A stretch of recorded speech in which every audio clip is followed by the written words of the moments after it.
Okay, let's just check the sound levels, make sure everything's working, and get the live stream up in a separate window.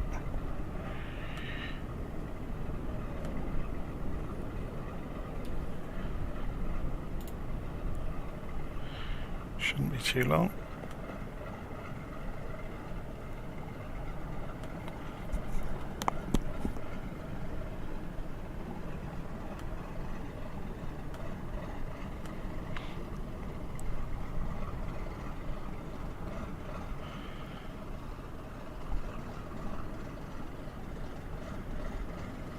Okay, that's the live stream hopefully working correctly. I have to bring up my monitor of it so I can watch the comments coming in if any do come in.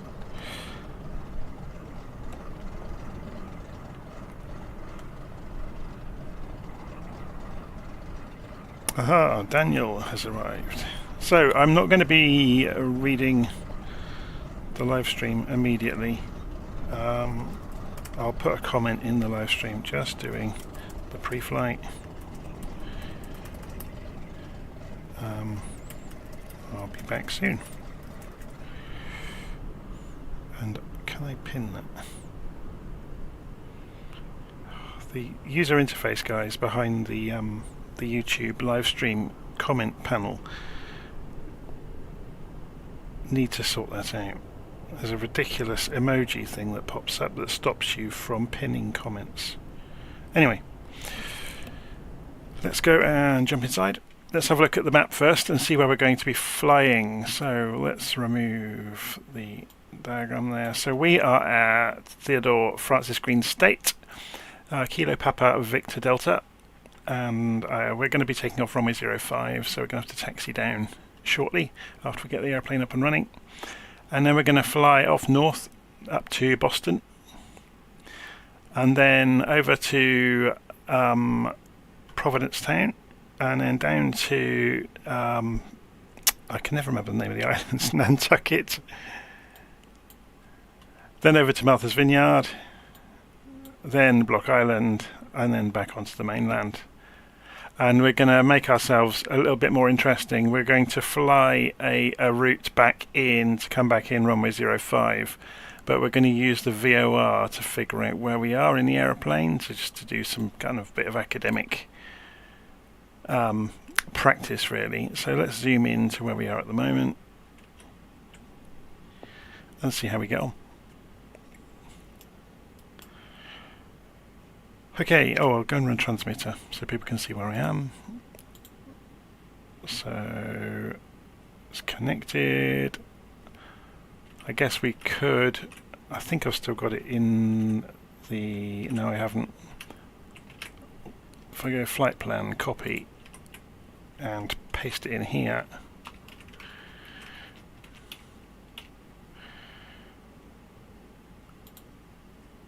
Okay, so then minimize that. And minimize LittleNavMap for the moment. So let's go through the startup procedure, shall we, for the aircraft. Let's just check first then what fuel we've got. So we're looking at 60% fuel. That's probably enough. It's not the longest flight in the world we're doing. We'll just do a little bit more. Let's take it up to 70%. Oh, we've gone overweight. So let's get rid of some passengers. So 1,000.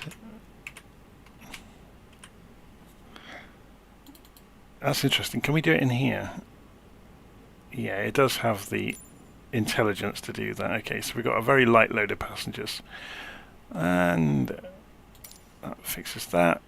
We also need to go and make sure I get the correct control configuration profile.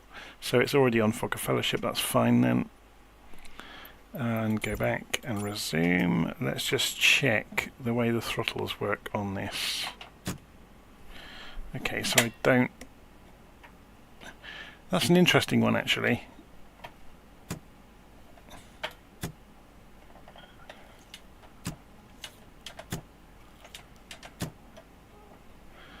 So this is not lifting the reverse lever. Interesting. Okay, I'll leave that as it is. Okay, control 8. And we go and put the battery to on or up. So batteries over here. Then controller 9. In the APU section, we put the main to on. Air conditioning, left main to on. So that's here. APU section. We'll wait for 10 seconds after we did that. We should be able to do this now. So we go and do APU start. And we monitor the RPM. So when that gets round to 100,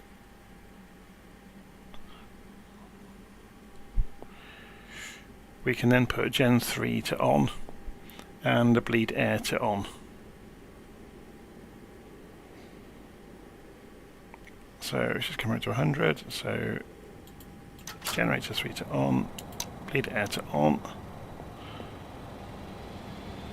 Then go down to the pedestal, master radio section at the rear right, 1 and 2 go forward, then back overhead, emergency exit light, which I'm trying to remember where things are now,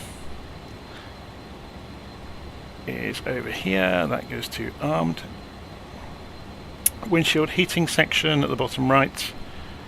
We'll put them on low.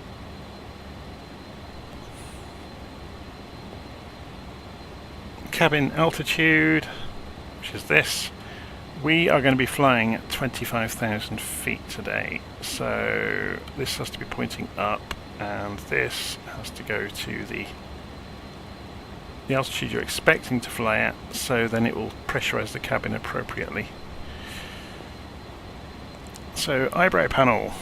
No smoking to on or up, so control 8 to do, whoops, control 8. And fasten seatbelts to on, and control 2 to come down to the MCP. Nav 1 to on or DME mode, so there we go, and Nav 2 to on or DME. Flight director mode to heading. Heading as required, so we need to go and have a look at the runway takeoff direction, which is 46 degrees. So to do this, we're actually going to have some fun and games with trying to get this in the view so you can see it as well. So we're looking at the marker here. We're moving that around to 46, so there's 40. You can see there's a little red marker there actually. That's that done. Pitch command to 10 degrees. So there's the pitch command, and we're watching the flight director needles. So we need that to get up to 10 degrees. It's just a visual indication, it's not actually anything you need to worry about really. Okay. Course section, set nav 1 and nav 2 to the courses as required. We are going to be flying straight out to the Boston VOR. So what's the range on that, by the way? So, oh, it's got a huge range. So Boston VOR 11270. 112, oops, 70, and the course we want into it is 41 degrees.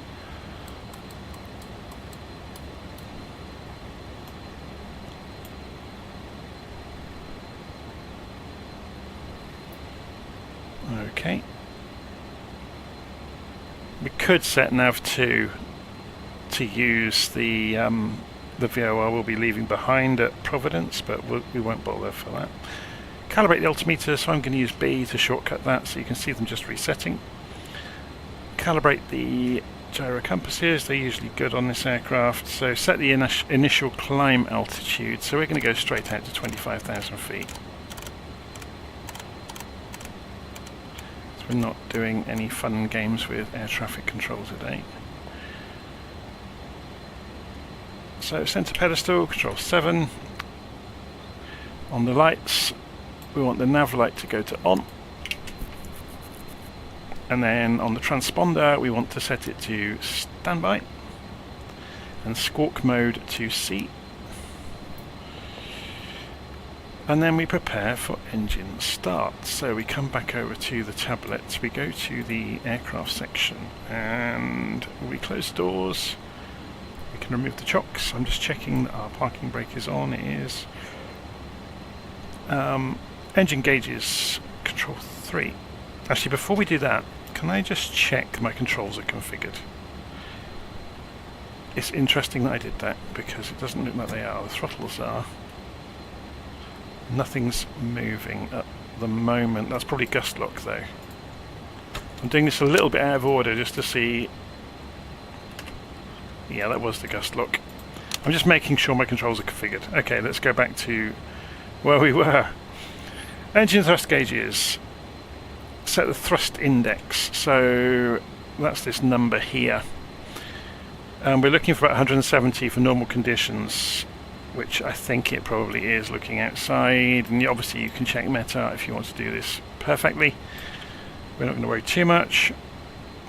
You can click on the data card to get the V-speeds to transfer onto the markers. That's all done. So control 7, it's gust lock now. So push the gust lock down. And then anti-collision top and bottom to on.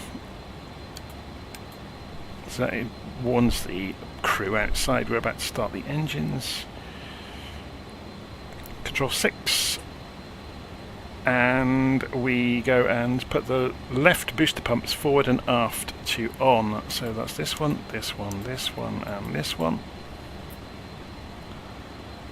Then overhead, control 9. Start master to on, and we start engine number 2 first. So we hold that on for a second. And we look down here and we can see the percentages rising. So at 15 to 20% we can advance fuel condition lever to start. And then we're looking for 50%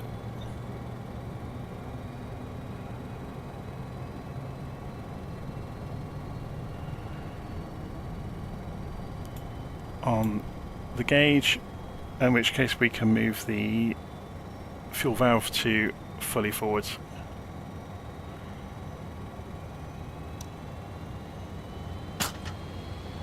So you can see the electric transferring over to the engine there, away from the APU. Okay, then back overhead. Having done that, can we see this just by panning? Yes, we can. So we now start engine number 1. You can see the RPM spinning up. That's the bleed air doing that. So once it goes past 15%, which it has just done, we can advance the condition lever to start, and then we wait for the needle to spin around to 50%.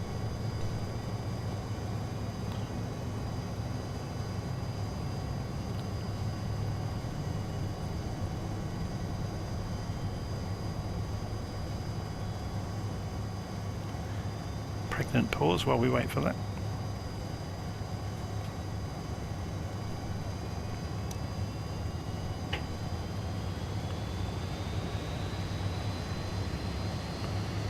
Okay, so then the fuel condition lever can go all the way forwards for that engine as well. So then back overhead, which was control and 8, no, control and 9 even, we can, I'm going to do this by the book rather than just follow it. I know what's coming, but so start master goes to off, Gen 3 to off, air to off, and APU to off. So the engines are now running and they're doing that same job. So then on the air conditioning system, the right main one can go to on now. So overhead, control and 8. And engine anti-icing section, both to auto or down. So that's this one and this one. Windshield heating, we've already got that on low, that's fine. Pitot and vane heating is over here, both go on. So we're essentially now preparing to taxi, so we're going to go and make sure the flaps are at takeoff position, which is typically 18 degrees. So here's the lever here. So let's see what we've got programmed on the quadrant. Okay, that's good.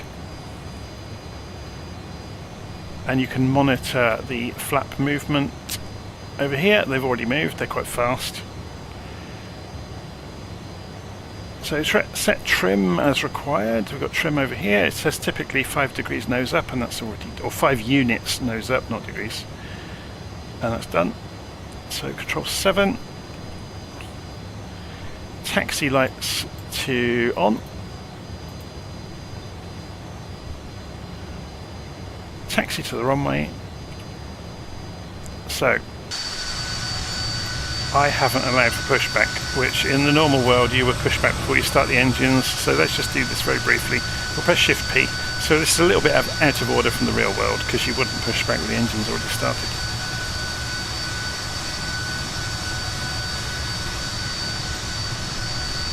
But we're just trying to get away from the buildings. Do we get any control in this over the pushback? I'm not sure if we do. Oh yeah, we do. So if we say connect, connect, there we go. So you have to synchronize it with it essentially. Shift and P doesn't interface with it.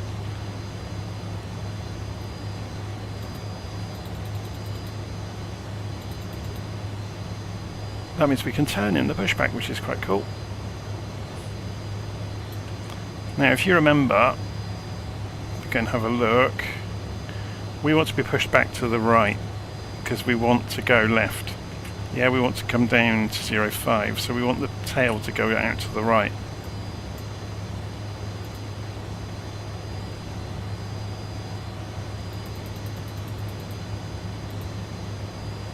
And come off the parking brake. Oh, we're going a bit rapidly, aren't we?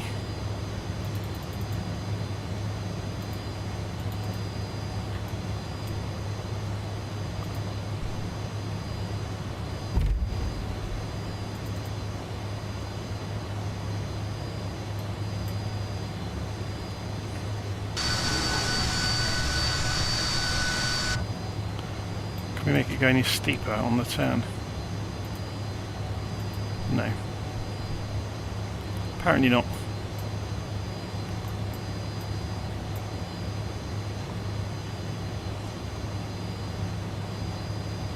Okay, we'll let the truck go there. Can leave us alone now. Put the parking brake back on for a moment.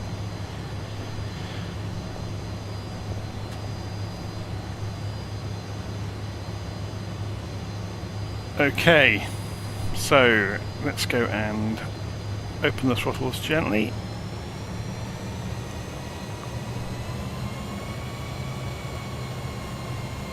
Come off the parking brake.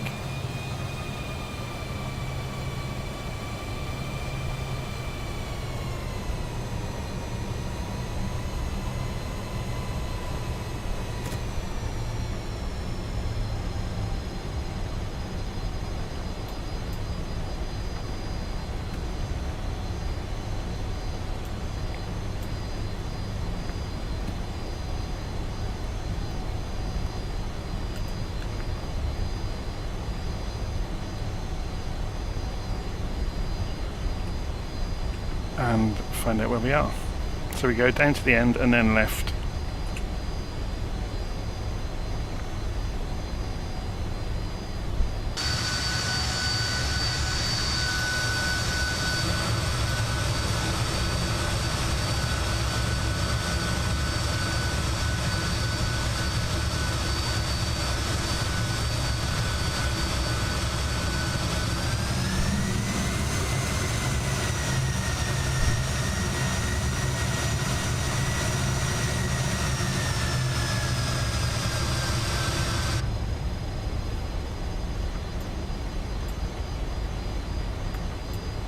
going off down there towards the end of the runway.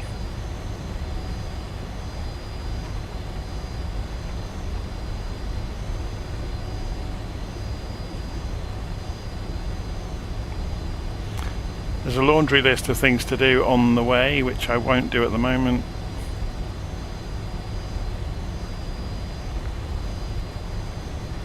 Because I don't want to distract myself too much. There's a few anomalies in the ground around here, aren't there?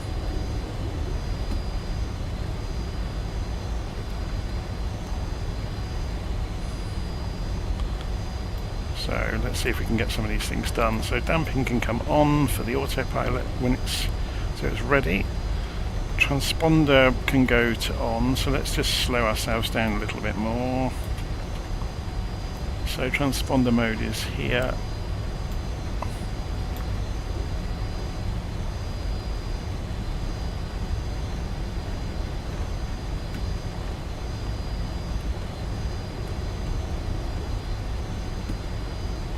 Let's go for the longer runway, because I'm not sure how long this runway is and I'd rather have all of it.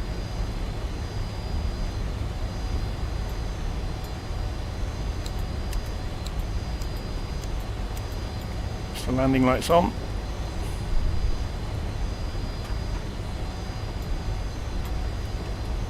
Strobes on.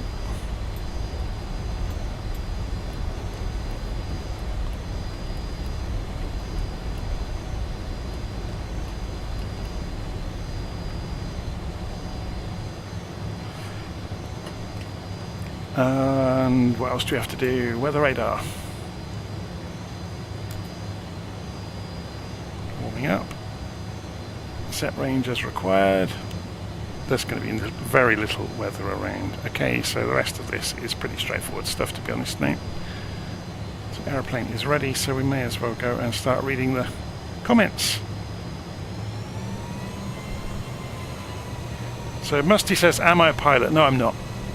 I'm no different to any other enthusiast who likes the simulator. So let's just press that, and there we go. We have head tracking.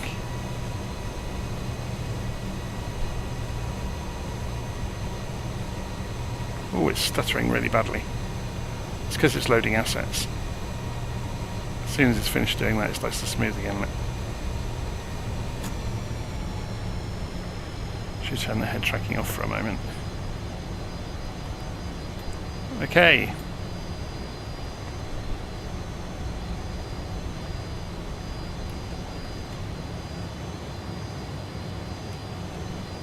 The interesting thing is we're not picking up that first VOR. Okay, it's a long way away and the tree line is probably obscuring it really badly, but we'll see. Do I have any tutorial videos on the LittleNavMap A320? I haven't, no, because I've concentrated on the ones that are built in. Let me just get in the air. So full throttle.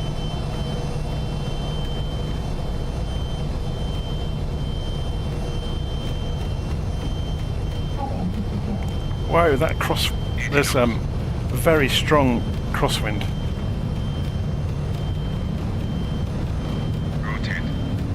I'm going to give it a boot full of... Yeah, you can see that. Look, it's starting to skate immediately. Gear up. And we've just picked up the VOR. Brilliant. Flaps 11. Flaps up.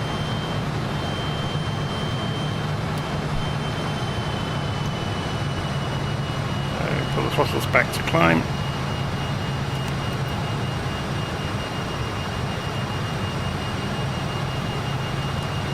Pretty much on target. Set climb power. Already done it.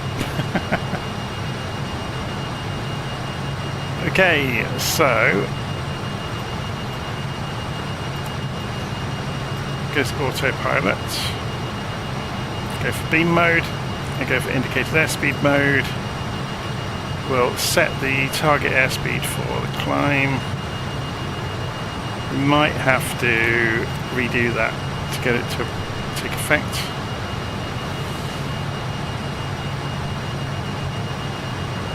In fact, we could slow this down a bit so it will climb a bit more quickly. So keep an eye on the vertical speed there. We can get rid of the tablet. And we're on our way now. So we've got live weather, live time. And we are showing 37 miles to the first radio beacon. The airplane should, yeah, it's just gently banking now. It's approaching the beam. You can see that happening on the HSI.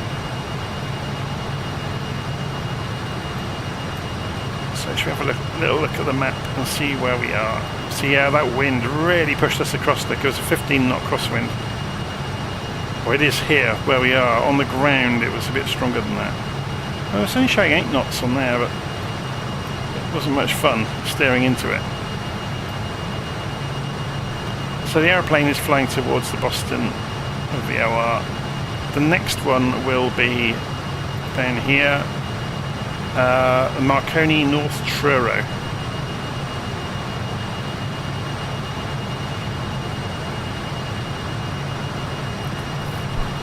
It's interesting because I'm saying 41 degrees here, but that's not agreeing with the plot at all, is it? This is saying I'm on the line, but this isn't. Fascinating. So if we go, did I put this into Navigraph? I'm not sure if I did or not. No, I haven't. So let's go unload, new flight. What you can do is go into LittleNavMap, go and copy the route description, and go back to Navigraph, paste it into the top, and just knock out that bit, and say done. And we've got our route. So we are going to say we took off on runway 05, and we're going to land on runway 05. So it should just straighten. Oh, it hasn't straightened it up. So what are the approaches? ILS 05, final, add to route. So that will just straighten that up. So we get the same kind of indication. And you can see there's our aeroplane flying out that way. We'll go for the low-level charts. Let's go and monitor the climb as we go up. So we're holding 200 knots, which is where it was when I reset the indicated airspeed. Still climbing, it's doing well. 12,000 feet just coming up. So we've gone through 10,000, which means we can take off the external lights, and the taxi lights can come off and get retracted as well. So then we want to wait for 18,000 now for the setting the barometric pressure to 2992 or 1013. Okay, so Kriv says, good evening everyone, hope everyone is alright. I really like this Fokker and the new TBM 850, but sadly they are not available on Xbox. Thank you Mr. B for doing these videos. Oh, you're welcome. Now we're in flight, we can go and remove the pitch command.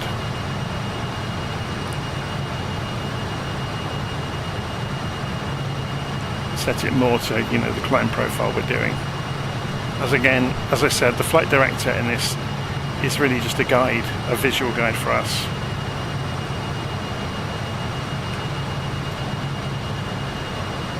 How's the sound? I'm always paranoid about the airplane being too loud in the background. Should we turn it down a little bit? So yeah, you'll notice at the moment we're in beam mode on the autopilot, but not on the flight director. So if we go and put this onto VOR lock, then it will correspond here. So you know what's guiding the airplane is also corresponding with the flight director.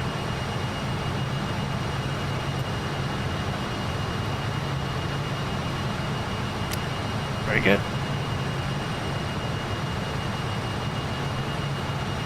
Just thinking if any lights are on that shouldn't be.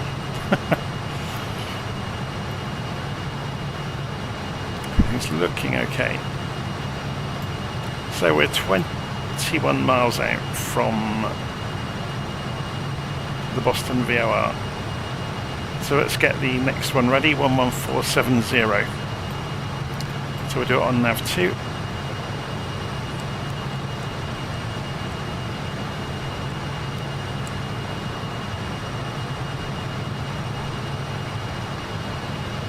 So you can see the numbers over there. That's the nav2 distance measuring equipment.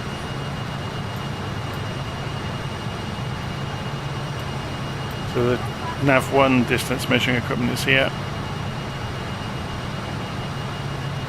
We can verify that, so 50.7 at the moment. If we go measure distance, yeah, 50 nautical miles.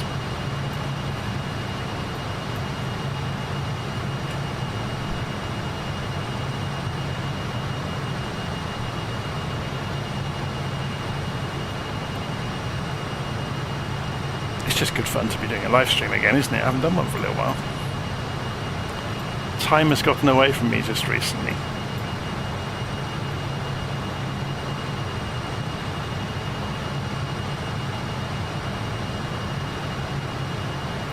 So 16 miles to run. I can show you what I've been up to though. If we go and open a web browser and we go to virtualflight.online, I've been busy helping out with Virtual Flight Online, getting things up and running nicely. So we've been extending the Discord server for it just recently, but I've also been helping with the Southwest Flight Sim group with building them out their website for them and getting their Discord server ready. This is the a real world group of simulator enthusiasts that meet up in the southwest of England. And if you go to Southwest Flight Sim group, if you live in that part of the world, it's well worth a visit. They meet up every month in the real world. They also have a Discord server now, so you can go say hello, and a Facebook group. But yeah, you can find out everything you need to know in here about them. They also have a newsletter now, which I helped them set up. So it uses Substack, so you can go and read the articles. You can see the latest news is about the new newsletter and everything else. But yes, so if you live in the southwest of England, southwestflightsimgroup.com. Go and search for it on the internet. So that's why I've been absent. Been helping set that up. Okay, so we've got 10 miles to run until the VOR. When we get to within range, we need to set the course for nav2, don't we? To 130 degrees.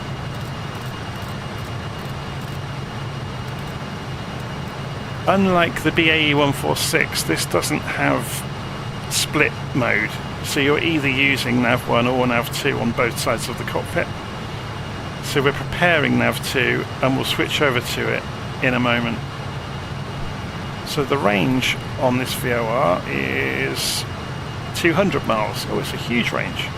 Probably for the transatlantic traffic to pick up, I guess, as they approach the eastern seaboard.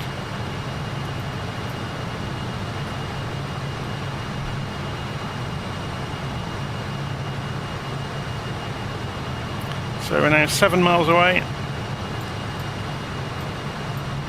Unfortunately, so we're just approaching Boston. I don't think we're going to see very much. If we go and look from outside... Oh, maybe we will.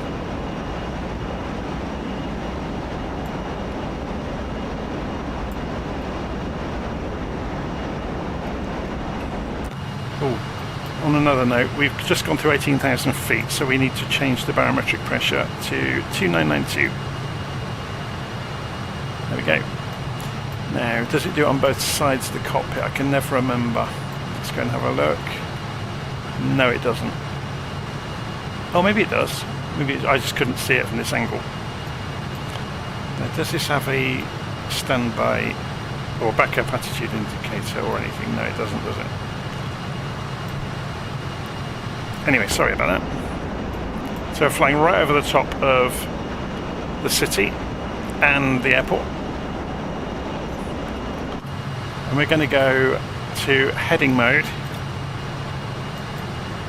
and spin the heading round to the direction we know we're going, which is 130. We're still 3 miles away, so we'll put ourselves on an intercept course with the beam. And we'll go to nav 2 now. So now it's swung around, look. So we're about to cross over, and we're going to be a little bit wide of the mark, but it doesn't matter too much. So we actually want to go more on the heading than the angle. Let's have a look back from outside.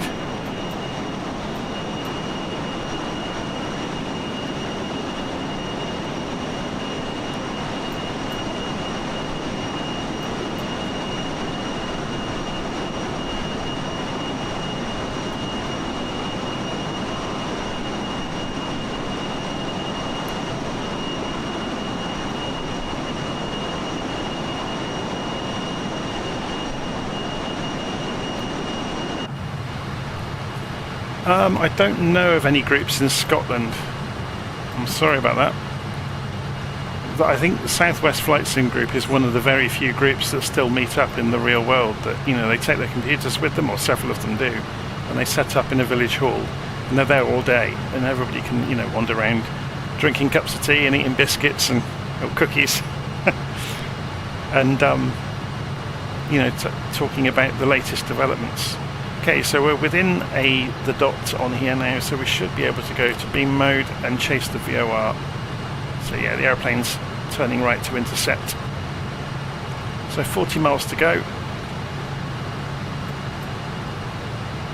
It's interesting, isn't it? It always varies from the map. That it's just turning left, look, but it's going to be off to one side again. So 11470, the next one will be Nantucket, which is 11620. So we'll go on nav 1 back to 11620.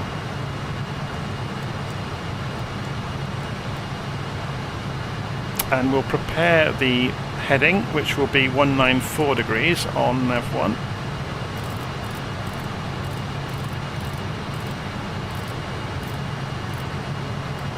Remember, we're flying on nav 2 at the moment, and it's lit up on that side to make it obvious. So nav 1's ready for the next leg already, but we have 35 miles to run until we get there.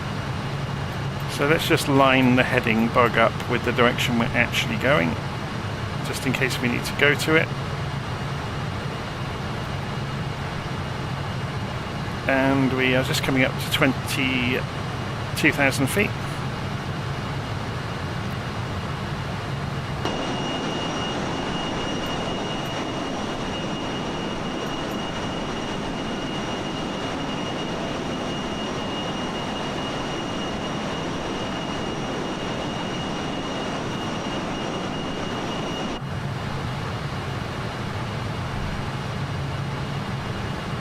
And at this point, how long have I got?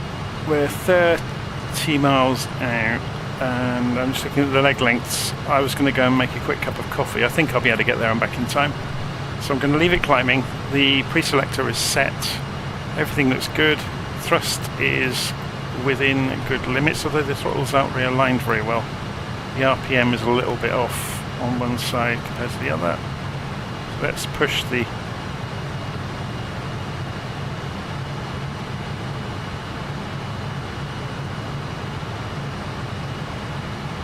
Actually, no, that's not quite true, is it? The HP is matching now, good. Yeah. What about the rest of the needles? Everything's looking good, it's all in the green. I have 27 miles to go. Right, I'm going to go make a coffee, I'll be back shortly. So I'll just go and mute myself momentarily.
Okay, we are 7 miles out, so we should be arriving over land anytime soon. There we go. Oh, sim's frozen, give it a moment.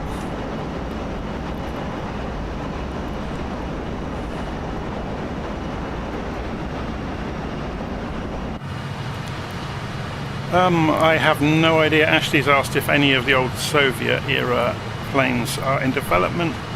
I don't think so. So I'm going to spin heading to 194 in preparation for the next turn. And let's go heading mode.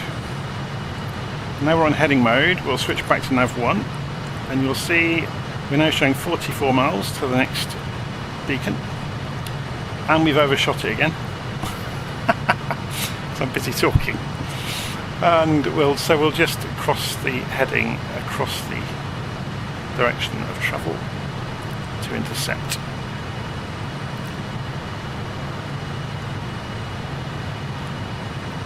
As long as we can get the bar within 1 dot on the HSI, then we can go to beam mode and chase the VOR in. Shouldn't be a problem.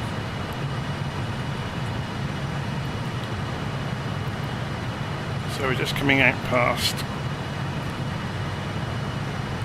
I've forgotten what this coastline is called, you know, as a whole. Hopefully somebody in the live stream can comment on that. This whole region has a name, doesn't it? And it's Cape Cod, but is the coastline called Cape Cod as well?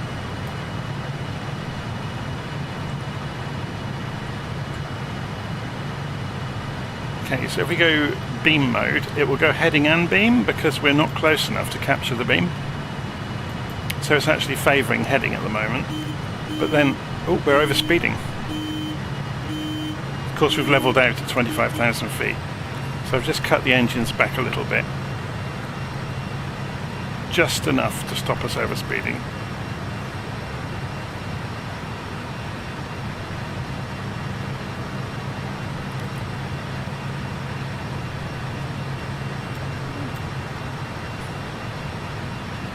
Okay, 32 miles to run. We're on the intercept course with the HSI, so the beam is coming in, and you'll notice when it gets close enough to capture, the heading light will go out, it will favour beam, and the aeroplane will turn more steeply right. We can expedite that, of course, by turning into it ourselves to an extent.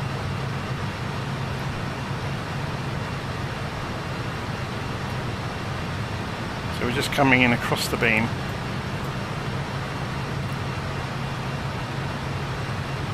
And we're going to see Nantucket, hopefully, although it's getting cloudier, isn't it?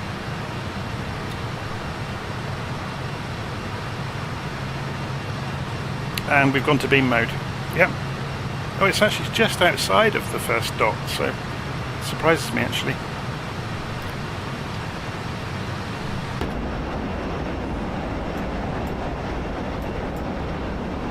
So you should see Nantucket out there under the cloud in a few minutes. So we want to get ready for the next one. So Martha's Vineyard. Go show information on the ILS. No, not on the ILS. Show information on the VOR. It's 114.5 and we want 299 as the course. So we're using nav 1, so we'll do it on the other one. 11450. And the course we wanted into it is 299 degrees. So we're using VOR 1 at the moment. 299. Oops. So we're just straightening up onto the course into the VOR. Coming down. So we could get away with doing this quite quickly then. We're 16 miles out at the moment. If we go and have a look overhead, You can see Martha's Vineyard is appearing below us. Now, from the angle we're coming in at, yeah, you're going to see the banks there stretching out.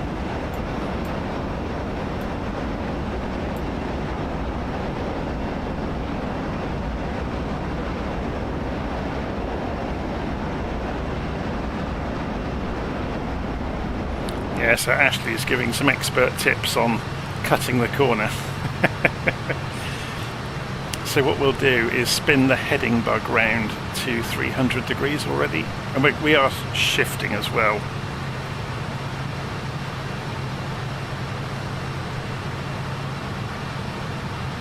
So we're going to get ready to go for heading mode to make the turn quickly, and then back it up with the beam. So 9.5 miles. That's a pretty good shout actually, so yeah, thank you for that.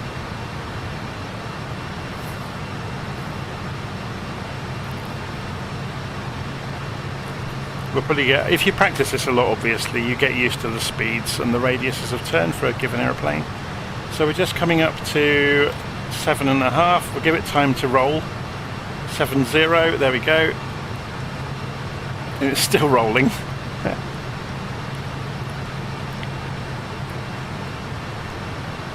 So let's see if we get that radius. I think I've overshot it because it took so long to roll into the turn.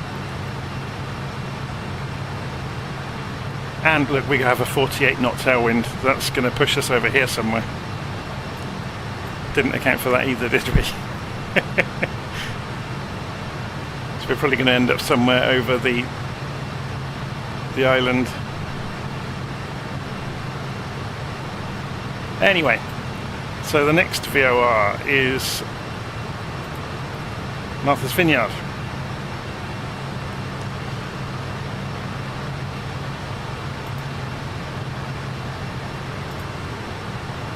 Which we said was 114.50. Oh wait, no, we're not so far away, are we? So the 48 knot wind on our tail hasn't pushed us too far away from it. We've made it better than I thought we were going to. So let's go and switch over to use that, and if we go to beam mode, we're close enough to it already for the aeroplane to just straighten itself up. Then we can switch nav 1 to the next phase. Block Island. So 11780 on nav 1.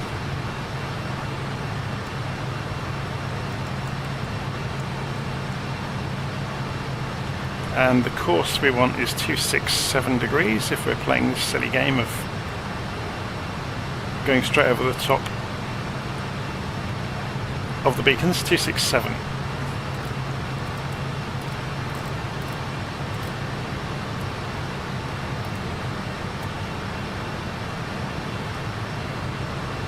Okay, so we're on beam mode at the moment, so we can prepare the heading for 267 as well. About there. 17 miles to run. Should we have a look outside?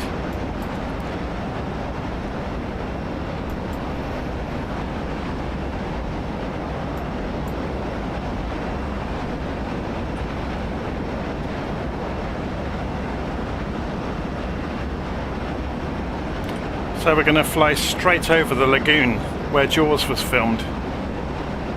If you ever wondered, Martha's Vineyard, Edgartown is, let's see if we can see it from the cockpit, it's a bit quieter in here. Edgartown, yeah, we can't quite see it, damn.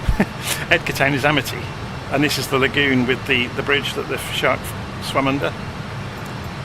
So yeah.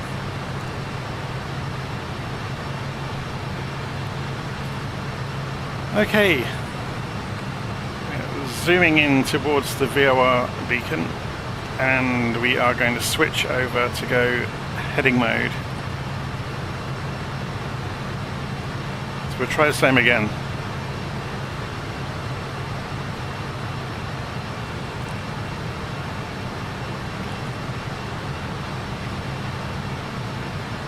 although it's less of an angle to make this time, so probably do it from 5 miles out or 4 miles out, something like that.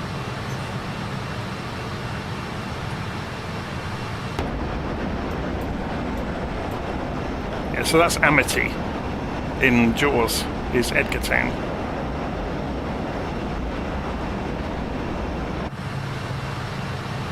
Eight miles to run, and then we're out across the ocean.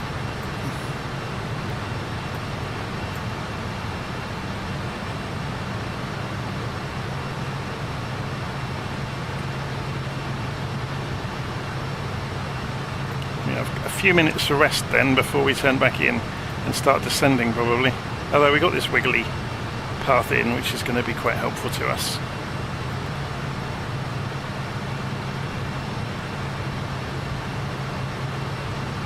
Six miles to run. Let's go heading mode then. Let the airplane turn left and switch over to nav 1. Okay, we're not picking up a signal. What's the range on this? 11780 range, 40 miles. That's why we're just outside of range for it. Let's straighten the heading up. We've turned sooner than we needed to. So in the next couple of minutes you'll see this wake up. So in this situation you can use the other VOR. So we'll tune... Oh, we can see that, yeah, this is a shame of not being able to have two separate systems. We can see the distance, we can't see the needle for the other VOR. But we could do 267 degrees from, if we really wanted to.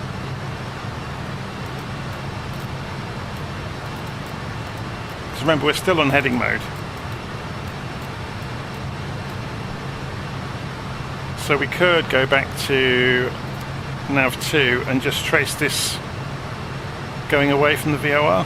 So when the needle comes in, we know we're on the same course behind us. Yeah, so you can see there the little white arrow is pointing behind the aeroplane. So we're from the VOR instead of to it. Yeah, we do have a needle, actually, you're right. Someone just pointed out, we have the needles over here, which would work.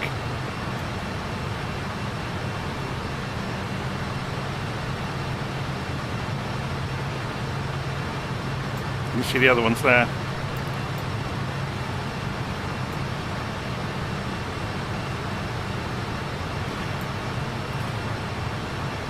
So can we...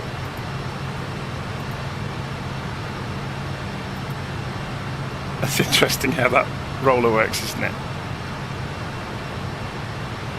Here we go, look, it's coming in on the needle on the 267 degrees. Now we're 10 miles out. I imagine if we go nav 1 now, yeah, we can pick it up, look.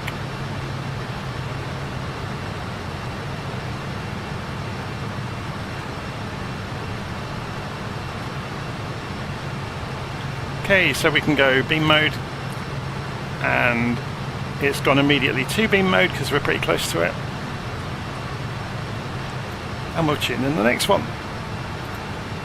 Show information for Groton. 11085. So at the moment we're using nav 1, so we'll do it on nav 2, 11085.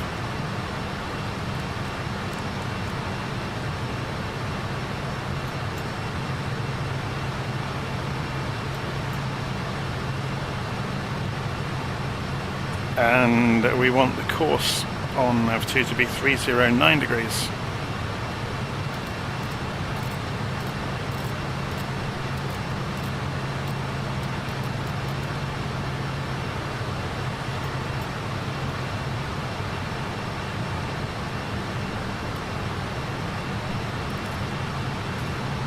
Should we descend a bit for the remainder of the flight? Let's come back down to 10,000 feet so we'll have something to see. It's quite low level, isn't it? Oh, it's quite flat scenery. So if we set the altitude pre-selector down to 10,000, we'll go for 10,500.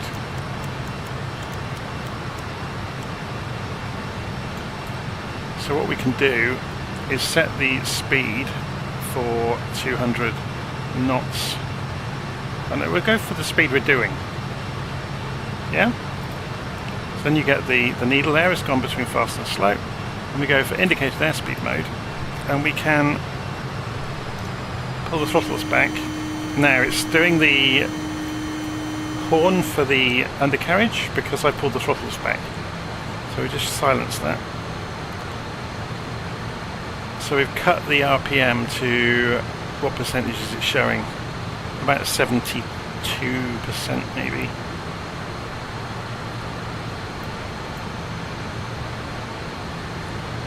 So in order to maintain the airspeed, it's now descending.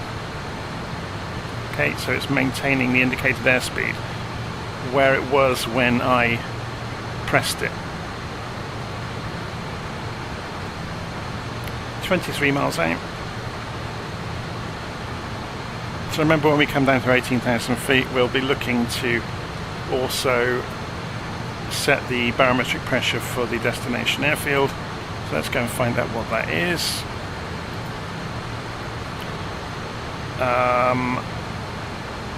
1019 hectopascals or 30.08 inches. I'll probably forget that by the time we get there. But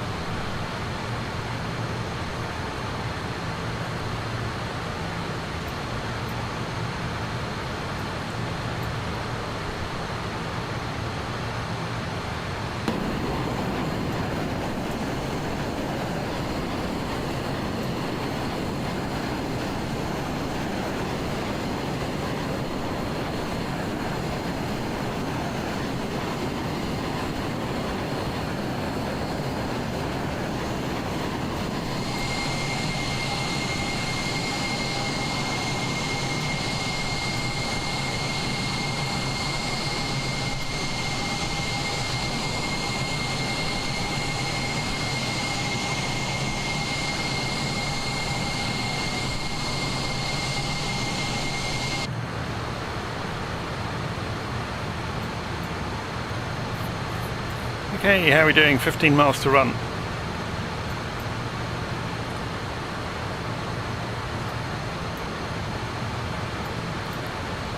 We've already got the VOR. Look at the crab angle.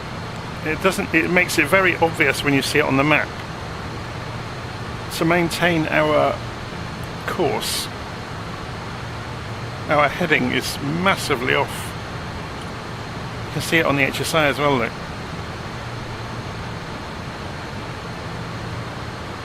Interesting. So let's spin the heading round in preparation for what we're going to be doing. So 309 degrees.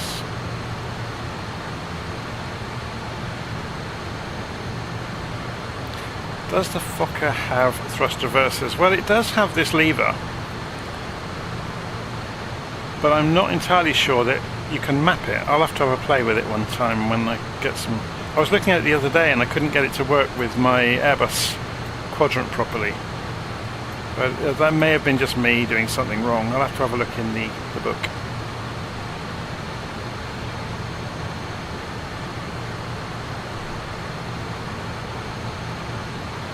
So we're 9 miles to run. We're also approaching 18,000 feet, so we are going to be changing our barometric pressure very soon. 30.08, did I say? Yeah. The only reason I tend to go on inches is because it's a finer gauge than the millibars.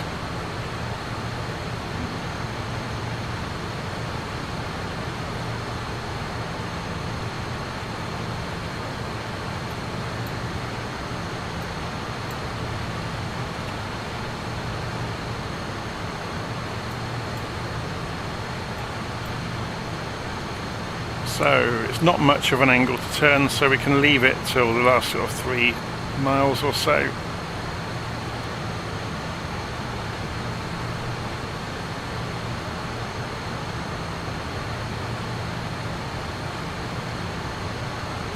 Just coming down, so 30.08 we're looking for, we can do it now. This is why what we just seen there is why you have a transition level, or a layer, an altitude and a level.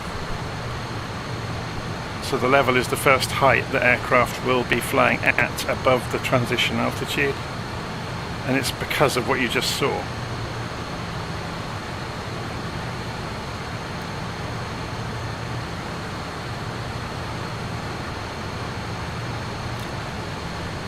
And we've just lost the signal, so we go for heading mode.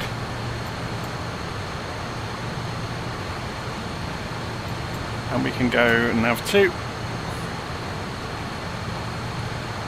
And we've overshot because I wasn't paying attention. We're not going to worry too much now. So the next beacon will be 11740. I think it's Putnam, yeah. 11740. So on nav 1.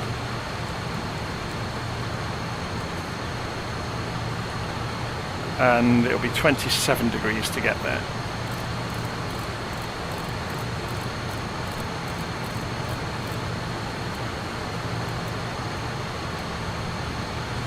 So we're just off, so if we go beam,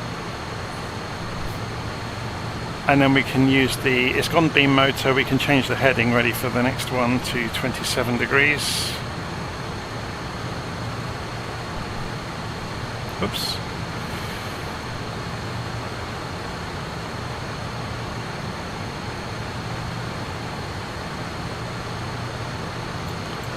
Okay, so back over the mainland nearly, just dropping down. Looking for 10,500 feet. Simon says hi. Hello, Simon. I'm trying to multitask at times and I'm not doing very well at it. It's going to get worse because we are doing this a bit of a ballet around the airport in the last section, although when we descend the wind may disappear to an extent, so it would make it a lot easier. Wind on the ground at Theodore is 3309 knots, so coming in from this direction 9 knots, so we're going to be pushed sideways on both the downwind leg and into the ILS. Shouldn't be too difficult. The reason I put the distance measuring on here is because that will come in useful later. You know, when we want to know where our turning point is when we're in the airplane, when we get to that distance from the beacon, we know we can make our turn, and we'll be just doing heading mode basically for those few turns, but watching the direction of the VOR. So just coming down 14,000 feet and descending.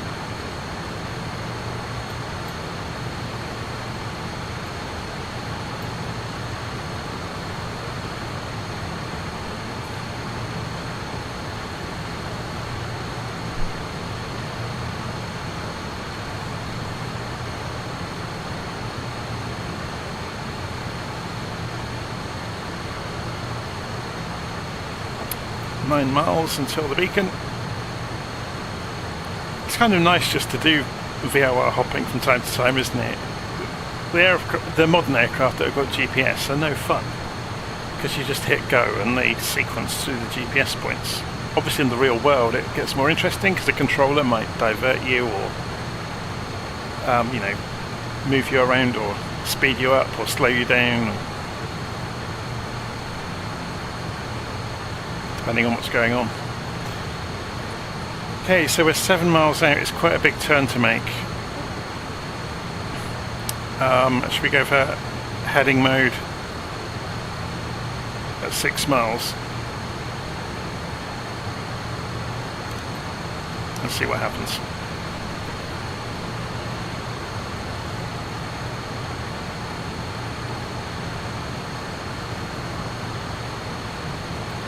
And then go and nav 1. Yeah, I've done it a bit early. So let's not turn as much as we need to. let it intercept, and then we'll go for beam mode. You've done it very early.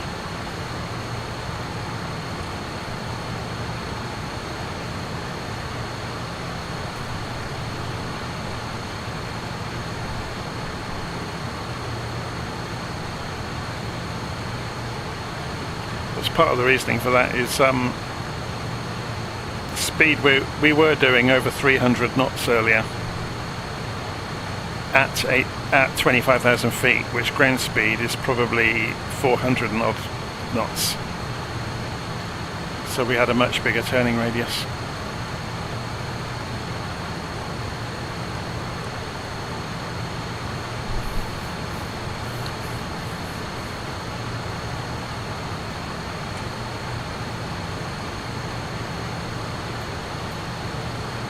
So this is going to get interesting. Oh, we're 1,000 feet from our,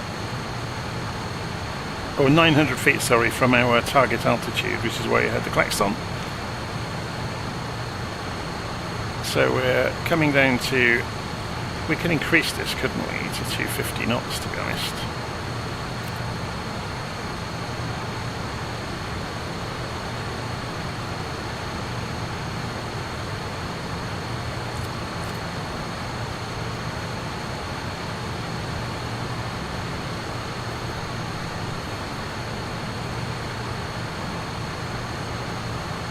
It's interesting, it doesn't want to descend too steeply. I wonder if it has a limit that it will descend at. It's not going to try and match getting to 250 knots in a hurry, or 240 knots. That's the reason I just toggled pitch and IAS mode to see if it will reset it.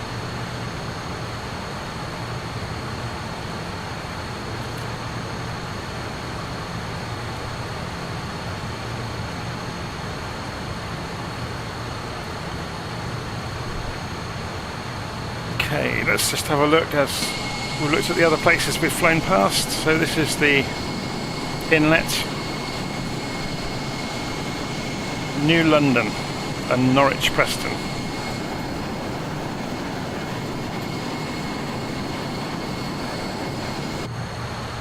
So we are losing speed now, obviously, because we've reached 10,500 feet.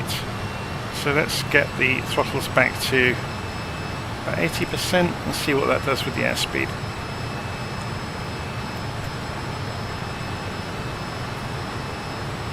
Just keep an eye on the airspeed now.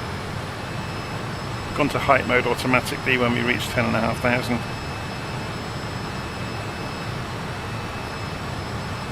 We're looking pretty good for speed. 26 miles to run. Could increase speed a little bit, maybe get it up to 250 knots. Still got a little way to travel.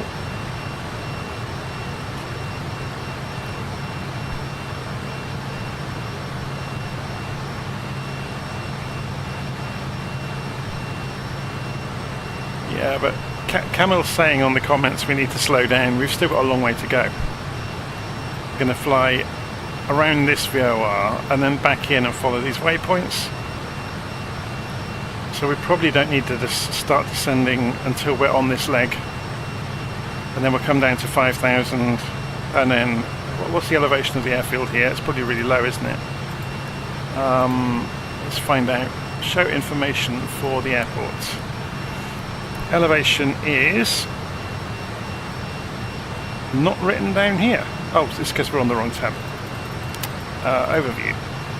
54 feet. So yeah, we want 2,500 feet at Kenty, really.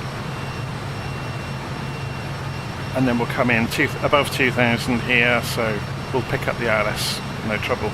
It's a 3-degree glide slope. It's got Cat 3 actually. Very cool. So we're about to cross over the direction we want to be going, so let's turn towards the VOR. What's the wind doing now? We've come down. Yeah, the wind is slackened off. Look, it's only 25 knots now. It was only 50 earlier. So we want to be leaving Putnam at 139 degrees. And we're not flying to another VOR, so we'll just be using the course. So we'll use the heading knob.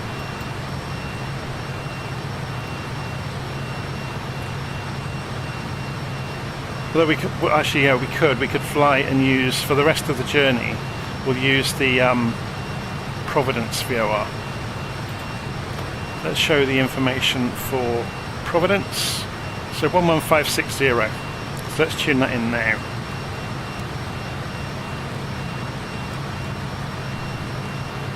Okay, so we've got a signal from it, 22.5 miles away. And we want to be initially flying in about 142 degrees maybe. I'll have a look on the map in a moment.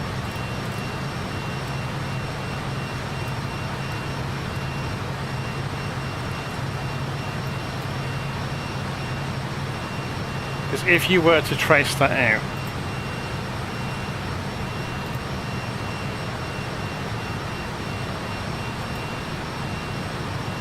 .145.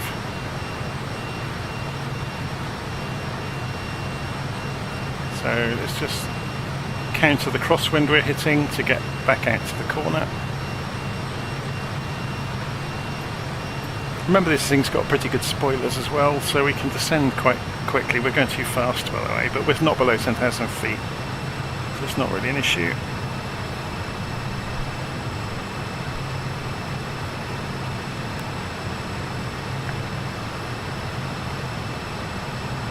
Let the speed bleed back off.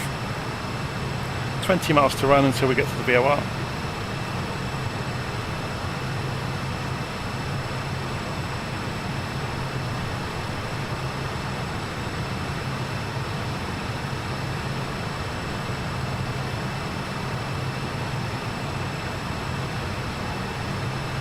I just think it's fascinating to do these kind of academic exercises from time to time.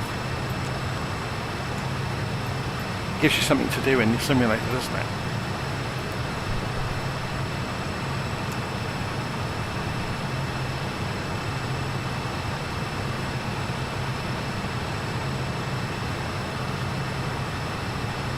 Okay, we're coming in towards the VOR. We're going to turn right to get to the angle that we want. We could tune this one 11740 onto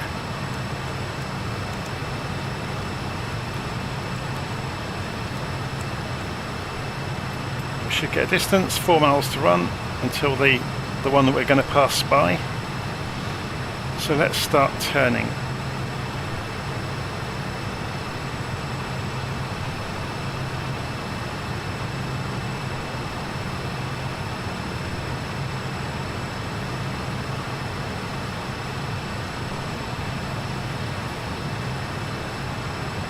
We wanted 145, didn't we?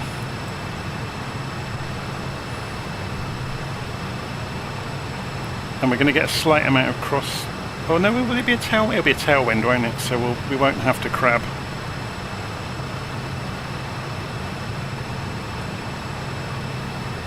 Going to overshoot slightly, but not by too much. Okay, let's drop down to 5,000. Oh, I'm doing the wrong one here. That was 8, wasn't it? 5,000 feet.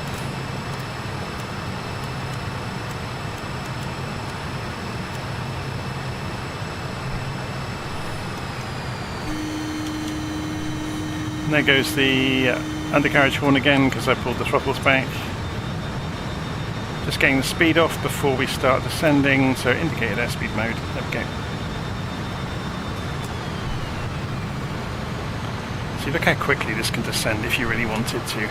Don't need the spoilers. So nose is coming up to maintain the airspeed.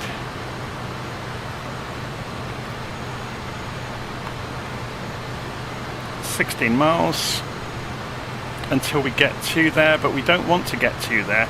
We want to get to 5 miles away. When we get to about 7 miles away, we'll begin a right turn to 228 degrees. But remember, we're going to have to crab across the wind, so it'll probably be more like 233 maybe. So when we get to 7 miles out, we turn right to 233.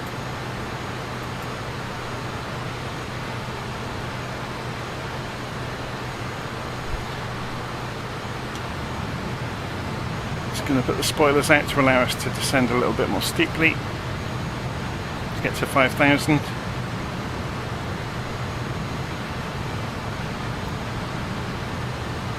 We're below 10,000 feet now, so the landing lights can come on as well.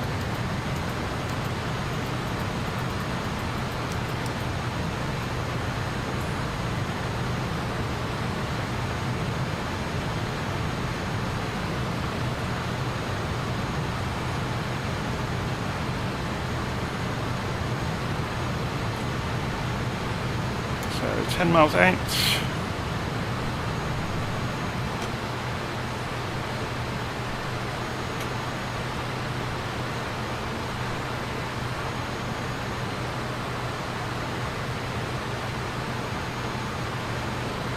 Nine miles out. It's interesting, isn't it, doing this sort of thing?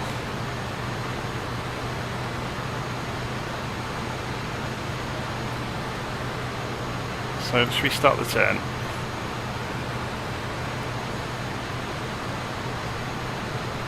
Oops.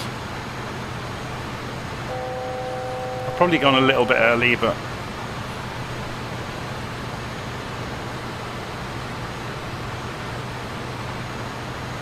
so we're within 900 feet of our target. Yeah, we've gone a little bit early. Not too bad.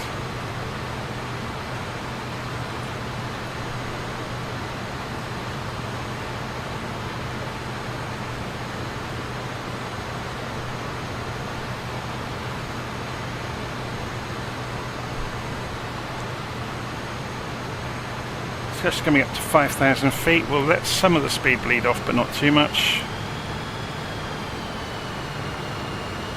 So just pushing the RPM back up to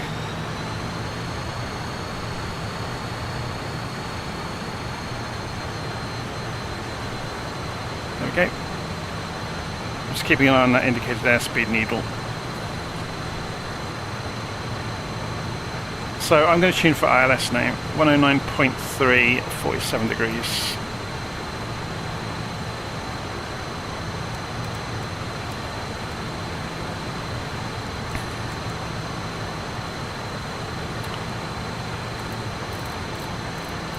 Don't worry, I'll tune the other one in a moment, back to the VOR that we're just leaving. And we want this to be 115.6.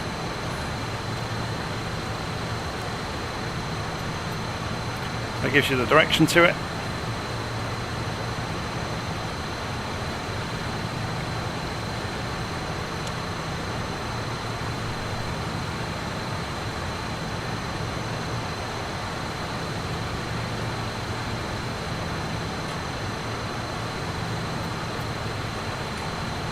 We need to be descending and slowing down.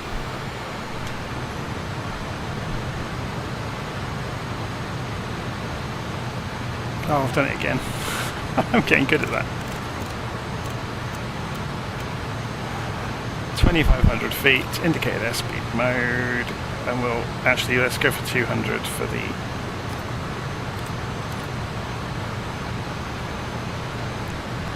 altitude. So we're just outside of flaps range at the moment.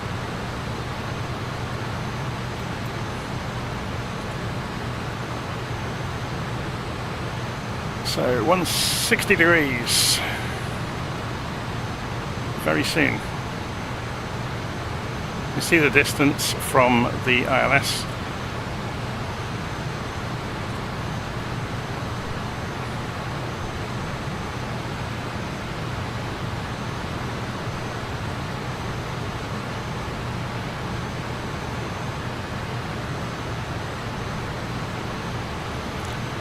Speed is coming off, so let's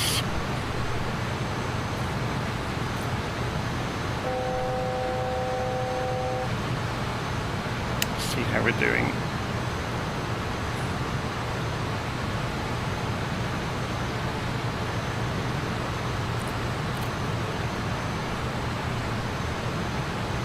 25 then.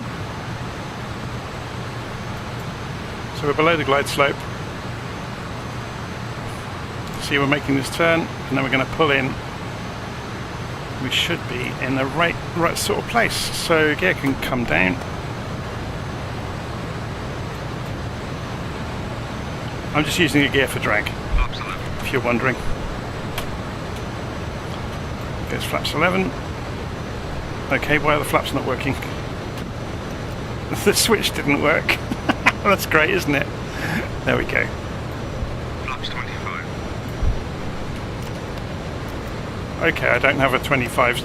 Oh, I do. So throttles need to come on.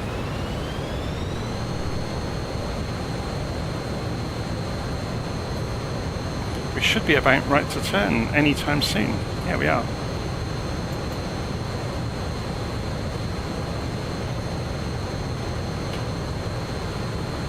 Let's put ourselves on an intercept course for the ILS.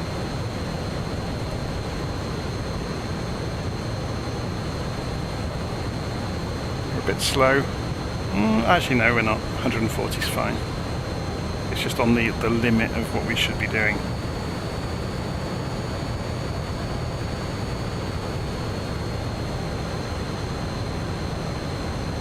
So we're going to intercept the beam. Airfield's over there.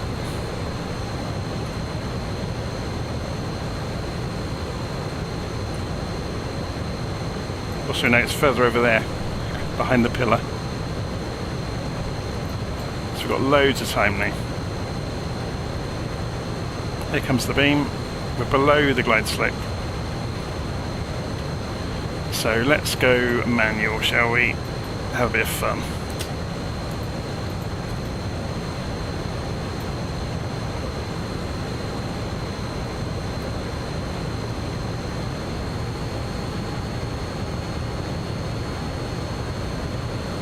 We've just gone off to the right, but it's fine, we'll correct that.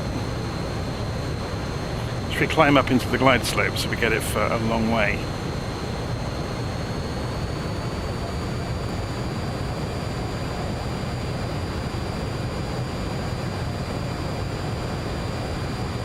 Comes the glide slope. Just watching the little meter down here and the localizer.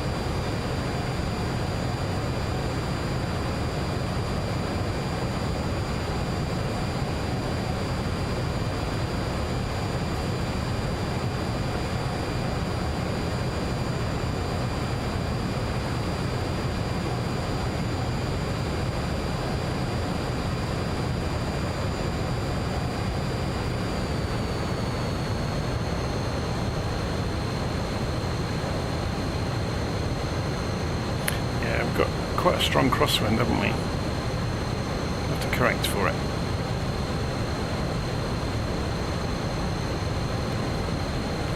Lee says, "Good evening, Captain." I think Captain's a bit of a lofty title.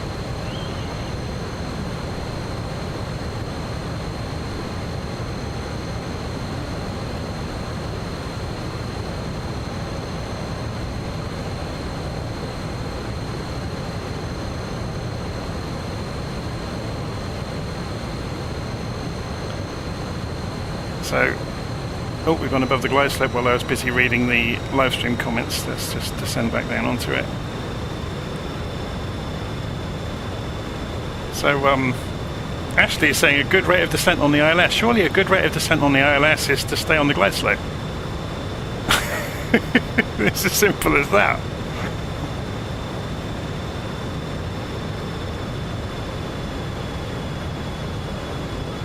Which I'm not doing because I got busy reading and then distracted, easily distracted. Here comes the glide slope again. I wonder if they have any pappy lights. Can't see them from here.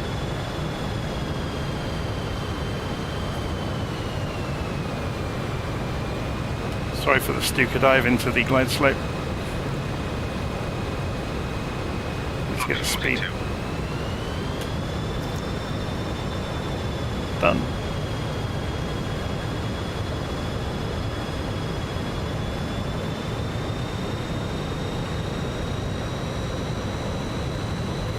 My word, those flaps are draggy. I need to give it a boot full of, oh, not a boot full, but a lot of throttle.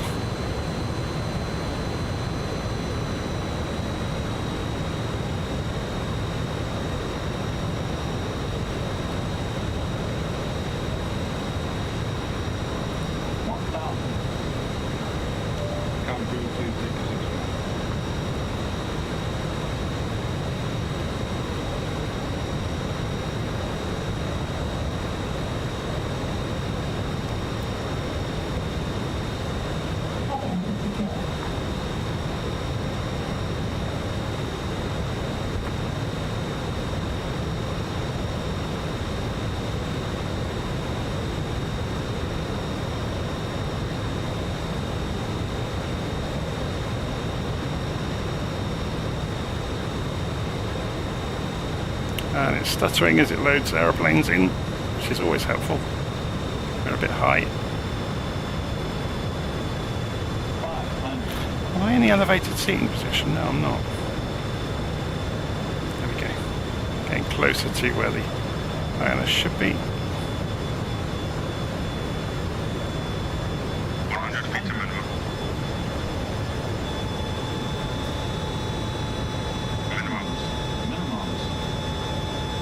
I'm not sure that ILS is correct, you know. I'm going to ignore it and go visual. It's wanting me to go into those trees. And there's no lights to go on either, which is a shame.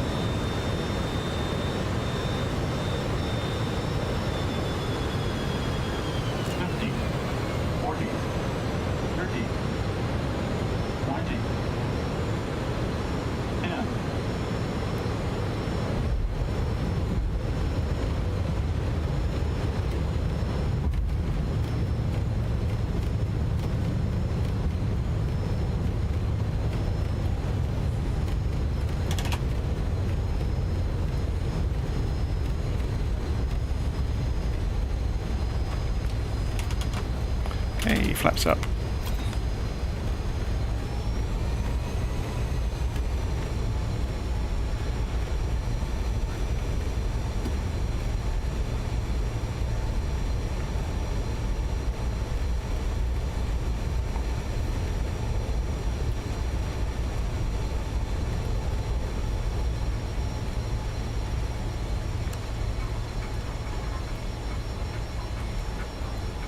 It always makes me laugh that this aeroplane has this crazy cabin music. I'm just going to turn the head tracking off while I deal with some of this stuff. So, strobes have to come off, and nearly overran the taxiway.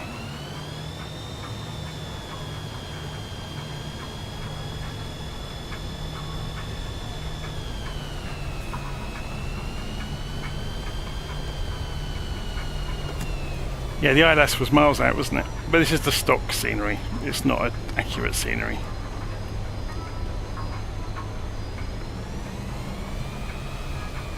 And I imagine the real airport's probably got puppy lights as well.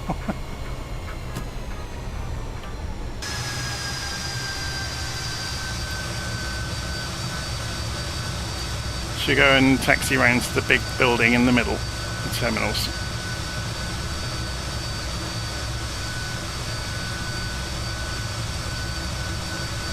Take a few vans out on the way. Yeah, so we get music on the cabin system.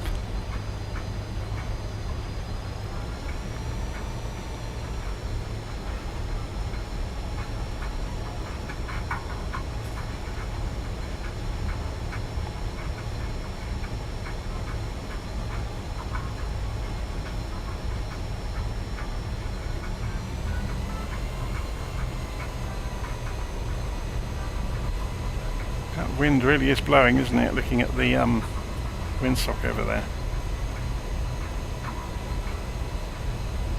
Let's hope there's nobody about to land.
Parking brake on.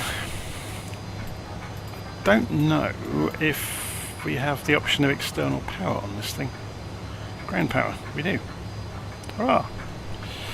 So, can we switch straight to it? External power on. Which means we don't have to then use the APU, which would then means we can just cut the engines. And we just transferred over. So lights can come off, collision lights can come off. And obviously there's 100 things we could switch off now, which we're not going to. Because I want to show you something else. This is quite cool. If we go and open the door,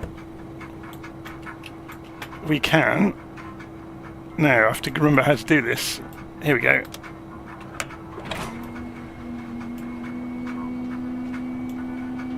Isn't that cool? And you do get to control the music system. Here we go. Music reproduction volume. Thank God. Temperature control, steward SPA.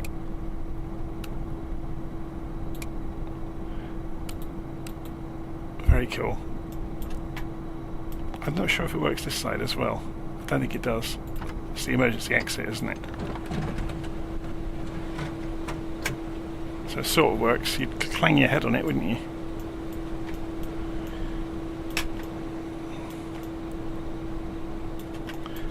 Oh, I have a feeling that they used to have this with clipping on it, so you couldn't do this. Ah, unless I've just hit the limit. Yeah, I've just hit the limit of how far you can walk. Okay. Yeah, it's really wonderfully modelled though. It's something else, isn't it? One day I'll have to do a live stream where we are sitting here for the whole flight with a magazine. I think that'd be great fun. Wouldn't it be good in the if you could have multiplayer with somebody flying and then someone else, your mates can just sit in the back and, you know, give you bad commentary on where you're going. Anyway, I haven't switched off the seatbelts, have I?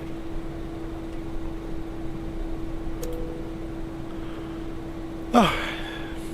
Anyway, I'm going to leave it there. I'm not going to go through the whole shutdown sequence because it's tremendously not very interesting. And I'll see you again soon. So here we are at Providence. If I do the flight again, oh hello, the nose light is still on. I will at least go and turn that off. Taxi light, I mean, sorry.